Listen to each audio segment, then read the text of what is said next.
Daily Words of God.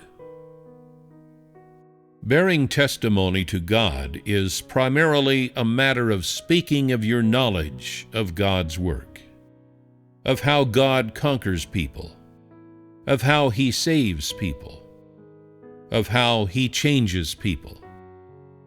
It is a matter of speaking of how He guides people to enter into the reality of truth, allowing them to be conquered, made perfect, and saved by Him. Bearing testimony means speaking of His work and all that you have experienced. Only His work can represent Him, and only His work can reveal Him publicly, in His entirety. His work bears testimony to Him and, along with His utterances, directly represents the Spirit. The work He does is carried out by the Spirit, and the words He speaks are spoken by the Spirit. These things are merely expressed through the incarnate flesh of God, yet in reality, they are expressions of the Spirit. All the work He does and all the words He speaks represent His essence.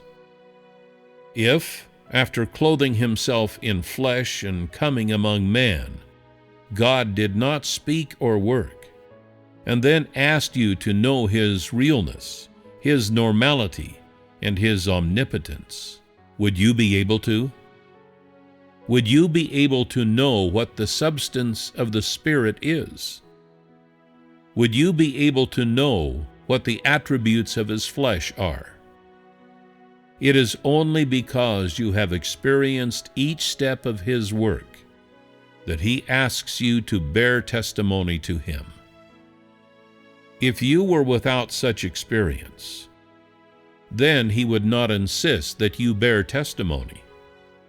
Thus, when you bear testimony to God, you are not only testifying to His exterior of normal humanity, but also to the work He does and the path He leads.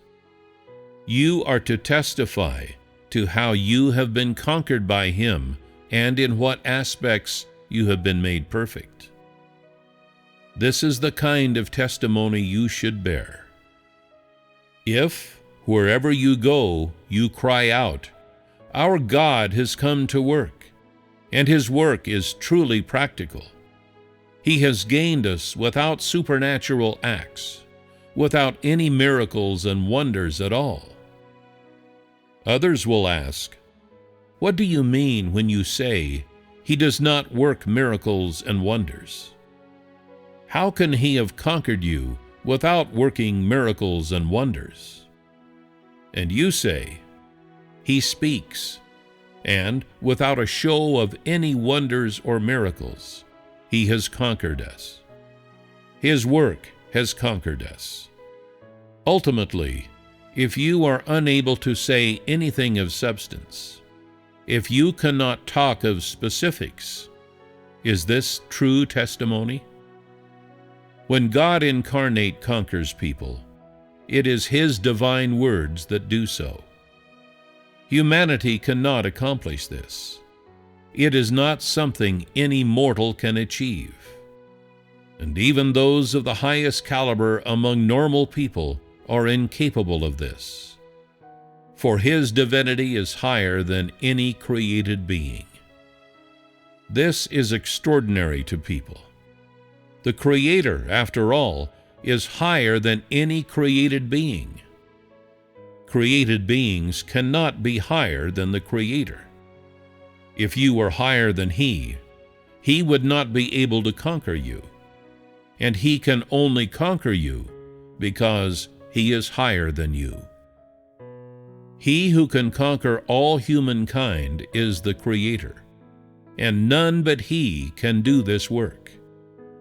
These words are testimony, the kind of testimony you should bear. Step by step, you have experienced chastisement, judgment, refinement, trials, setbacks, and tribulations, and you have been conquered, You have put aside the prospects of the flesh, your personal motivations, and the intimate interests of the flesh. In other words, God's words have conquered your heart completely. Although you have not grown in your life as much as He demands, you know all these things, and you are utterly convinced by what He does. Thus, this may be called testimony that is real and true. The work God has come to do, the work of judgment and chastisement, is meant to conquer man. But He is also concluding His work, ending the age, and carrying out the work of conclusion. He is ending the entire age, saving all of humankind, delivering humankind from sin for once and for all. He is fully gaining humankind, which He created. You should bear testimony to all of this. You have experienced so much of God's work. You have seen it with your own eyes and experienced it personally. When you have reached the very end, you must not be unable to perform the function incumbent upon you. What a pity that would be! In the future, when the gospel is spread, you should be able to speak of your own knowledge, testify to all that you have gained in your heart, and spare no effort. This is what a created being should attain. What is the actual significance of this stage of God's work? What is its effect? And how much of it is carried out in man? What should people do? When you can speak clearly of all the work God incarnate has done since coming to earth, then your testimony will be complete. When you can speak clearly of these 5 things, the significance of His work, its contents, its substance, the disposition it represents, and its principles, then this will prove you are capable of bearing testimony to God, that you are truly possessed of knowledge. My requirements of you are not very high, and are attainable by all those who are in true pursuit. If you are resolved to be one of God's witnesses, you must understand what God loathes and what God loves. You have experienced much of His work. Through this work, you must come to know His disposition, understand His will and His requirements of mankind, and use this knowledge to testify about Him and perform your duty. You may say only, "We know God. His judgment and chastisement are very severe. His words are very stern. They are righteous and majestic, and they are unoffendable by any man." But do these words ultimately provide for man? What is their effect on people? Do you really know that this work of judgment and chastisement is most beneficial to you?